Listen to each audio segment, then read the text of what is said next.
Sonic Frontiers is a video game. It's a video game I really want to love, but is also very flawed. When I first started playing Sonic Frontiers, I was immediately enraptured by the Starfall Islands, and exploring them was just so fun. I loved seeing what new challenges I could find, enemies I could face. And the more I played the game, the more I wanted to figure out just what happened to the ancient civilization that used to inhabit these islands. And then Chaos Island happened, and this quickly became the worst game ever made. 0 out of 10, screw you, mechanical collectible. But then again, Chaos Island does end with the boss fight against Night, which is scientifically proven to be better than sex, so 10 out of 10, bravo Sonic Team. Anyway, speaking of Night, let's talk about the subject of this video, the Titans. The Titans are the bosses you face at the end of all but one of the islands in Sonic Frontiers, and are commonly agreed upon to be one of, if not the, best parts of the game. As for my thoughts on the Titans, I'd have to agree, but they also aren't perfect. You see, my opinions on the Titans kind of mirror my opinions on Sonic Frontiers itself. They're really good, but they also have a few flaws that can really drag the experience down. So today, I want to discuss what I think the Titans did right, what I think they did wrong, and maybe what could have been done differently. So without any further ado, let's get started with what they got right.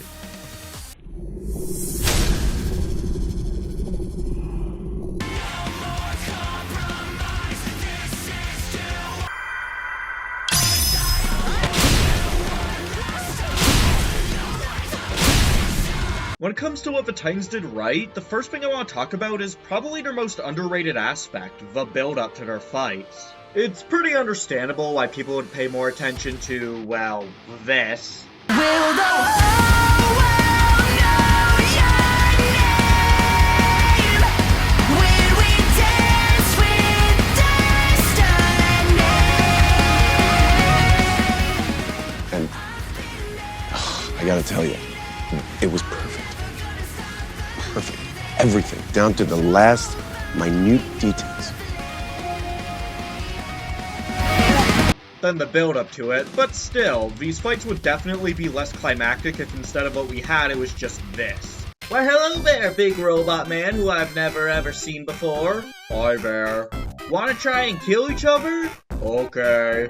It's time to face your fears, for when your time has come and gone. Wow, that was fun! On to the next island! Basically how it works is that after you make a bit of progress into an island, you'll encounter that respective island's Titan and have a short gameplay segment involving them. On Kronos Island, you encounter the first Titan, Giganto, right after freeing Amy, and I think the best way to do this is just show you the scene.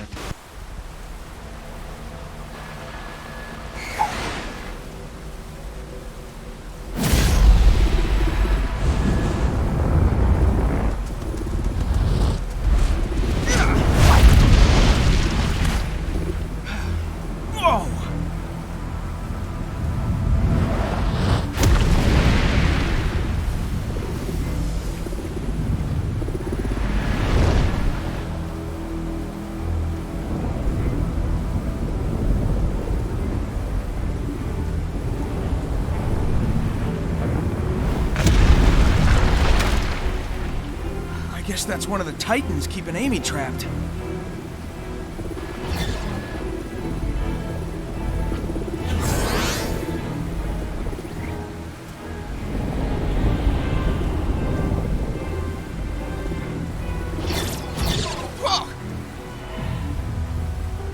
You leave immediately. Where'd you come from? Are you trapped too? Do not approach the Titan. Sorry, kid, but I've got a job to do. If we are fortunate, it will destroy you.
I thought I was playing Sonic Frontiers, not the murder of Sonic the Hedgehog. So after getting turned into a four-seam fastball by Giganto, the player naturally wants one thing: to punch Giganto in their stupid face. However, Giganto's power renders face punching ineffective, so Sonic decides to gather the Chaos Emeralds and become Super Sonic in order to properly punch Giganto in the face. Overall, this encounter 1 introduces both Giganto and the Titans as a whole, 2 introduces Sage, who's going to be important throughout the game, and 3 it establishes the Titans as being so powerful that after just one encounter, Sonic decides immediately, yup, I need the Chaos Emeralds, and goes to get them so he can become Super Sonic. And the thing about Super Sonic and the Chaos Emeralds is that when they're required to beat the game, Super Sonic is usually saved for the final boss, with the emeralds being collected throughout the game, and when they're not required, but more of a side objective, collecting them all usually unlocks a true final boss that you fight as Super Sonic. So the fact that for the first real boss of the game, Sonic immediately decides he needs the Chaos Emeralds to become Super Sonic, it says something about their power. Compared to the first time you encounter the other Titans, Giganto's is pretty much a glorified cutscene, which I'm not saying is bad. I just got done talking about how well done I thought it was, but the other Titans definitely have more gameplay to their initial encounters. Take Wyverns, for example, who shows up right after you get your first Chaos Emerald on Ares Island.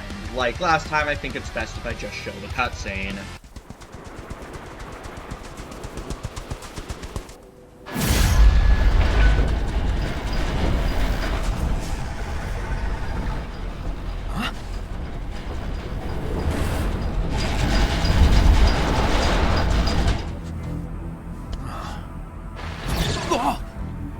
While I cannot fully control it, I can awaken its rage against you.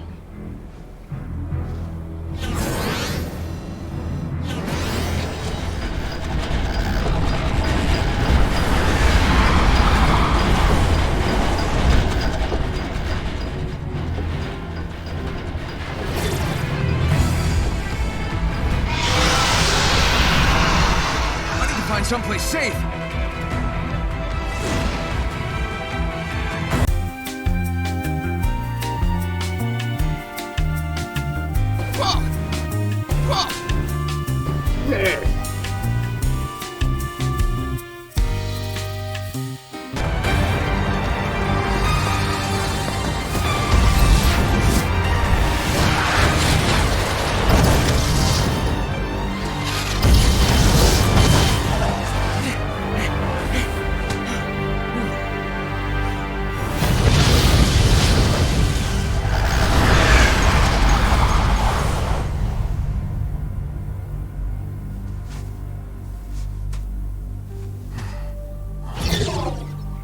You cannot run forever.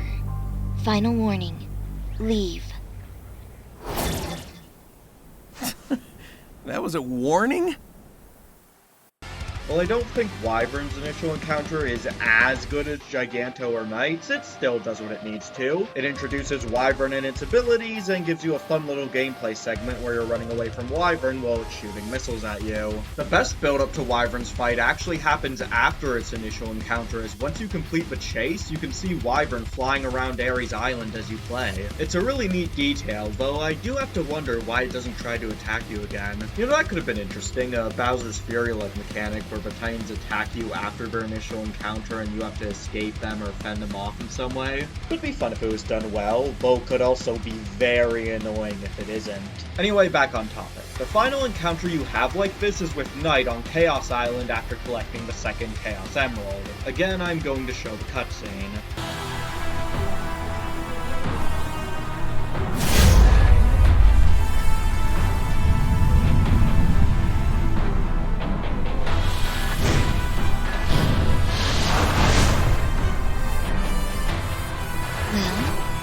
What will you do? The best I can.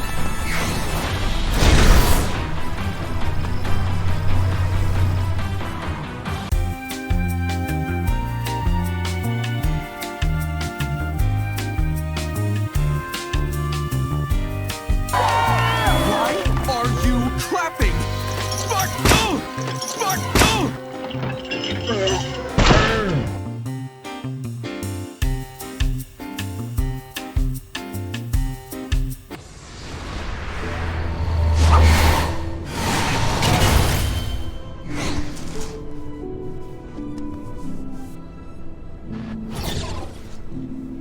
So, impressive, right? Within expected parameters.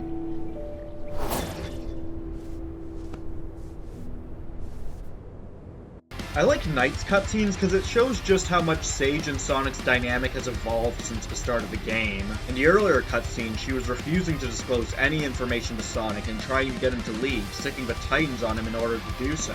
But this cutscene shows just how much she's grown to respect Sonic, even admitting that she totally expected him to escape the night. I also liked her little exchange at the end, it's good stuff. While I can do this chase consistently now, the first time I played it, I actually found it a bit difficult and it took me a few tries. Worth noting, however, that unlike certain other parts of Chaos Island, this chase is actually fun. When it comes to build-up, it's also worth mentioning what happens right before you fight the Titans. You see, before you can go super and start the fight for real, you'll have to get the 7th Chaos Emerald, which is always located on the Titan itself. For Giganto and Knight, you have to climb them, which shows just how big they are right before you fight them. Wyvern's a bit different, however. You first have to climb this tower to get in reach of it and then attack it. Literally anything works.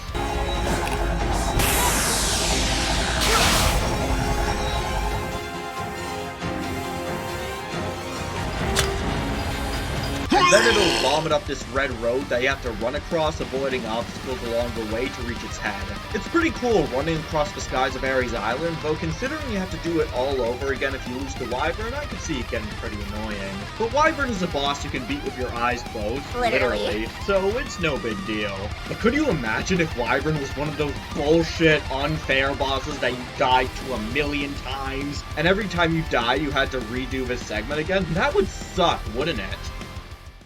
Sometimes foreshadowing is relatively obvious. So overall, the build-up to the Titan boss fights are really well done in my opinion. The initial encounters give you a sneak peek at the Titan and their abilities, and it gives you a lot of anticipation for the fight that happens at the end of the island, which I think adds a lot to their fights, even if this aspect of them is rarely talked about. Anyway, before I wrap this segment up, I want to give a moment of silence for the unsung hero of Sonic Frontiers. Rest in peace, conveniently placed Squid.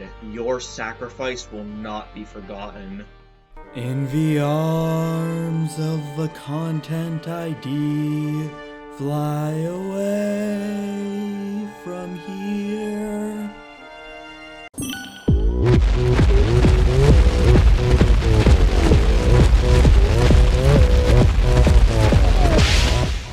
I'm going to try to keep this segment relatively brief since 1, the music is probably the most well-known aspect of the Titan fights, 2, it mostly speaks for itself, and 3, like I said in the Friday Night Funkin' video, I don't know dick about music and how it's made. I hear music theory and think, oh, did they make another theory channel? Anyway, back on topic. The music that plays during the Titan fights is really, really good. And yeah, that's about all I'm qualified to say on the topic of music. Next. For the first time in his life. These songs were composed by Tomoya Otani, who's been with Sega since 1999, and the vocals were primarily done by Kellen Quinn of Sleeping with Sirens. And genuine question here, was anybody who didn't know Kellen Quinn before Sonic Frontiers surprised these vocals were coming from an at the time 36-year-old man? Like, I'm not trying to throw shade here or say like, haha, you sound like a woman, because, you know, these vocals are excellent, I was just surprised. Overall, I think my confusion is a testament to just how good Kellen Quinn's vocal range is. I thought some parts of a song were done by different people, but according to the credits, it was pretty much all him, aside from Find Your Flame. Anyway, moving on to the songs individually, Undefeatable is probably the most iconic song in Sonic Frontiers, and just by listening to it, it's not hard to tell why. Undefeatable is an excellent, fast-paced metalcore track that pulls a lot of weight when it comes to the impression that fighting Giganto for the first time leaves on the player. And it probably has my favorite vocals from Kellen Quinn out of all of the base game Titan themes. And more than any other Titan theme, the lyrics make you feel the power of Super Sonic. Here, have a listen. It's time to face your fears when your time has come and gone. I'll be the one to carry on, and you can throw me to the wolves, 'cause I am undefeatable. I'm hanging on to the other side. I won't give up till the end of me. I'm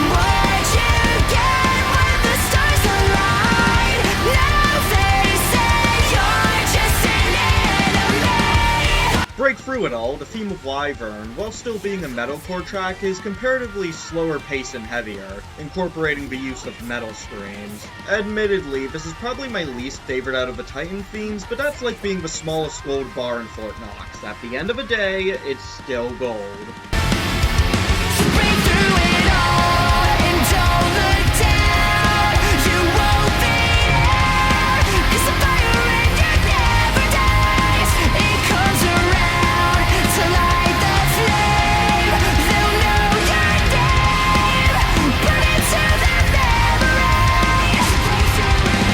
Knight's theme, Find Your Flame, is a great nu metal track that even incorporates rap sections sung by Tyler Smith. He was the guy who sang Infinite's theme for Sonic Forces, which is the song that shows up first if you look up the edgiest song ever on YouTube. And that's quite a feat, considering it ranks above the song that's literally just telling you to kill yourself. Anyway, Tyler Smith's vocal work is just as good as Kellen Quinn's, and this song turned out amazing. You know I'll turn you into rust. Grind you right down to dust. You thought you were the best. Well, you haven't met us. The fire and rain. Call me the hurricane. I'm not letting you go. This is something I know. Will the whole world know your name? When we dance with destiny. I've been there and I've seen it. I'm never gonna stop believing. You'll find your flame. Before I end this segment, I want to mention that who the lyrics are coming from in these songs isn't exactly clear. I've seen some people say it's Sonic or his companions, I've seen others suggest that it's the Titans themselves singing, but since we don't seem to have a definitive answer, it's really up to your own interpretation. Regardless of whose mouth these lyrics are coming from, all of these songs are great, and they are a large part of why fighting the Titans are so enjoyable. For the first time in his life, Sonic is devoid of humor. For the first time in his life, Sonic truly understands the meaning of war. Whoa, these are people just like me, with families. That's no good. It's really no secret that the Titans were designed to be spectacle fights. They are meant to look cool and make you feel powerful, even if they don't have the most mechanical depth. So while I do think the Titans are a bit style over substance, for a point in their favor, they do have style. Probably the most obvious part of a spectacle is their size, because the Titans are, well, Titanic, directed by James Cameron. Think back to any piece of media, really, and 9 times out of 10, the antagonist is going to be bigger than the protagonist. Sometimes they're just taller, and side note, And fun fact, the FNAF movie is where I learned that Earl of Luthhammond is a fucking giant. And sometimes they're wizened. Point is, an easy way to make an antagonist more intimidating is just making them bigger, and considering the size of the Titans, you can do the math. Beyond just their size, the Titans' standard attacks also have this weight to them, and when Sonic gets hit, it looks like it hurt, which is especially impressive considering Super Sonic is usually invulnerable. I especially like this animation in Knight's fight where Sonic looks dazed after getting smacked into the crater's edge. But for the greatest example of spectacle in these fights, we're going to talk about what I'm just going to call the special interactions. These include Psyloops, Grand Slams, Quick Time events, and the end of fight cutscenes where Sonic finishes off the Titan. Psylooping a Titan, which can be done by either circling them while holding the Psyloop button, or by using a quick Psyloop and a combo while you have enough meter, allows you to make the Titan unable to attack while you deal increased damage to them. On the other side of the coin, we have the Grand Slam, which allows you to deal one big hit to a Titan after you parry one of their attacks. You can Grand Slam Giganto if you parry any of their attacks, but for Knight and Wyvern you have to parry specific attacks. I'm going to go over these interactions Titan by Titan, and while I'll try to keep it brief since there's a lot of them, if there's ones I want to talk about more, I will. Starting with Giganto, if you Psyloop them, you can raise them into the air and trap them in a where you can wail on them. If you Psyloop them again, you can send them hurtling back down to the ground and recreate that funny picture from Dragon Ball. Giganto's gonna try and smack you for that, so be ready to parry, and if you do, you'll be able to see the Grand Slam where Sonic grinds against Giganto's face and then summons an army of clones to kick them in said face. Once you do enough damage to get Giganto into phase 2, they'll pretty much immediately use their Deadly laser. which is the first attack of theirs that uses a quick time event, and in this one you have to mash the button so Sonic can deflect the attack. Giganto's second quick time event is only seen if you fail to parry this attack where they attempt to Discombobulate. Sonic. If you do fail to parry this attack, Giganto will attempt to help themselves to some hedgehog stew and you have to mash the button to make sure they don't. A little bit of advice for controller users out there. For these mashing quick time events, if you spin the control stick, it not only works, but it's way more effective than just mashing the button. It's what I always do ever since learning about it. As for the way Sonic finishes off Giganto, I'm gonna play a clip from a Let's Player I watched since I think it captures the way most people reacted to the scene rather well. Punch a hole in him. I was just joking. I was kidding!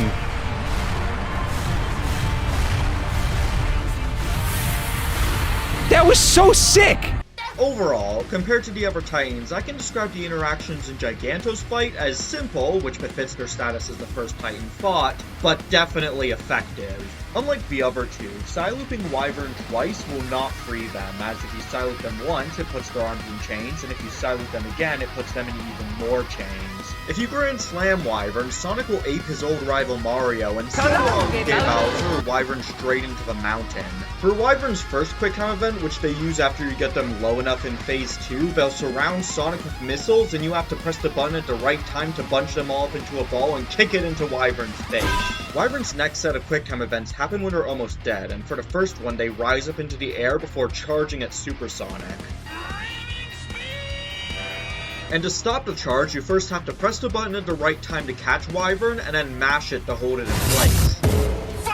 Completing these quick time events will have Sonic throw Wyvern back, which triggers the next cutscene where Wyvern unleashes a barrage of missiles at Sonic. If you press the button at the right time, Sonic will dodge the missiles and redirect them back at Wyvern, who will attempt to crush Wyvern into... who will attempt to crush Sonic in their jaws, and you have to mash to force it open and introduce 100% more explosions into Wyvern's diet plan. I don't really have anything to say about Wyvern's special interactions, other than that I think the ending cutscene is a good showing of Supersonic's speed and strength. I'll definitely have a lot more to say about Knight's special interactions though. If you Psyloop Knight once, you put a field of golden spears through them, and Psylooping them again will have a giant golden spear fall from the heavens and stab them right through the chest. Something interesting is that while Giganto and Wyvern will retaliate if you Psyloop them in their second phase, Knight will not. Probably because they're a bit too, indisposed. The Psyloop on Knight is probably my favorite Psyloop animation out of these three, but if you ask me about the Grand Slam, you can replace probably with definitely. It starts with Sonic breaking the Knight's legs like it owes him money before he spin dashes it into the air and then kicks it in the face before sending it right back down to Earth with his heel. Yeah, there's a reason Knight was the one I specifically referenced in the intro. Knight is unique in that they have a quick time event they use in their first phase, which happens if you smack their shield too much. In this animation, Knight first knocks Sonic away before throwing their shield at them like they're cosplaying Captain America, and you have to time your button press to deflect it and then ride the shield right into Knight's face. Though this quick time event leads to what's definitely my least favorite part of the fight, since I find controlling the shield confusing and end up getting pelted by a bunch of missiles, and it really feels like the only way I can end this section by hitting the Knight is through luck, but let's not worry about that. It's completely optional anyway. With probably my favorite part of the fight though is near the end where Knight takes their sword, which may I remind you is already bigger than them, makes it bigger and attempts to slash Sonic with it, and you have to time your button press to successfully rip off Metal Gear Rising. Stop that blade!